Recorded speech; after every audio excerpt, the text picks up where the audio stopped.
Greetings there everyone, and welcome to another crappy review, where the games aren't always crappy, but the reviews usually are. I'm the one and only Crap Gamer with you as always. Thanks for taking the time out of your schedule to check out my review. Today, we're going to take a look at Fable The Journey for the Xbox 360 and Kinect. Now this is a game that requires Kinect, so you'll need one to play this game. Fable has been one of my favorite series since the original came out for the first Xbox all those years ago. I'll get right out in the open and say that Fable The Journey is a really good Kinect title.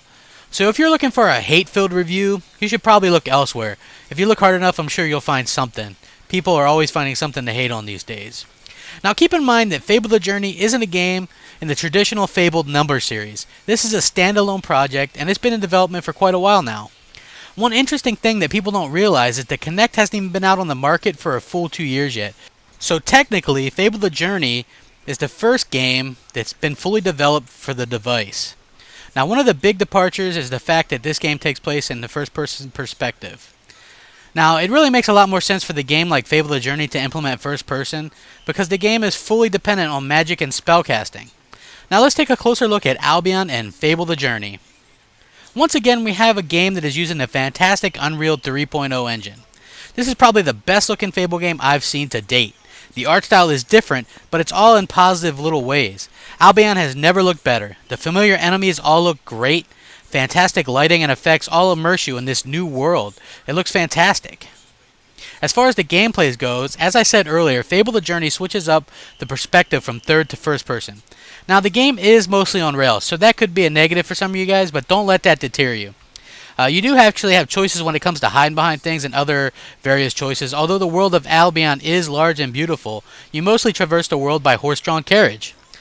There are some pretty exciting chase scenes while you're on the horse and carriage, but sometimes it does slow down the pace at times. That would be one negative for me, anyway. It can slow down the pace, and it is one of those games where you can sit down and play, but still the pacing when you're on the horse, when there's nothing attacking, definitely slows it down. Now you actually hold the reins and control the direction of the horse, but you also have to be able to defend your party at different times. So much like the other Fable games, your action impacts your horse. You definitely want to treat your horse good, and Fable The Journey does a great job at making us care about our companion.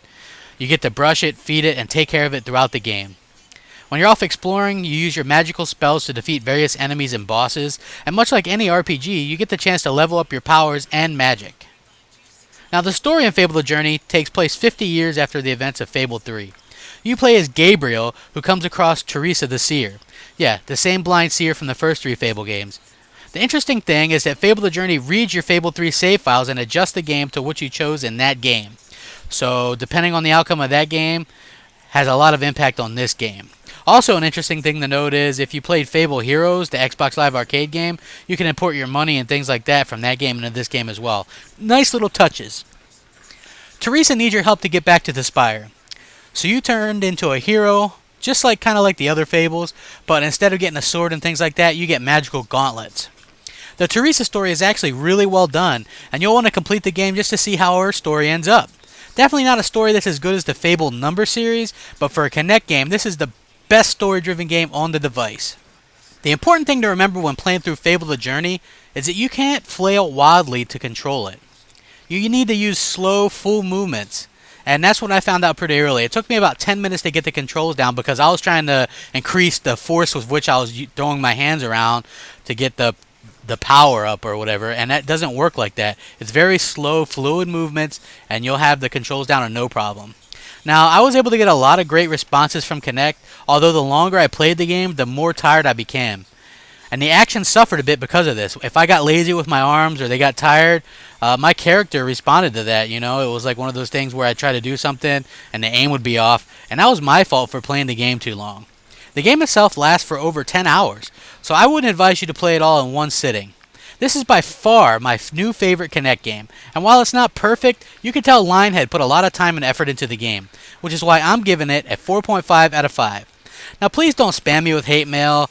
I use different scales for things like Kinect and Move games. This isn't a AAA title, and I'm not comparing it to a AAA title. For what it is, the first real Kinect game that has story-driven elements and RPG elements, it's brilliant. Now this is probably the best Kinect game and a real reason to buy one if you haven't already. Please remember to rate, comment, and subscribe. Crap Gamer, out.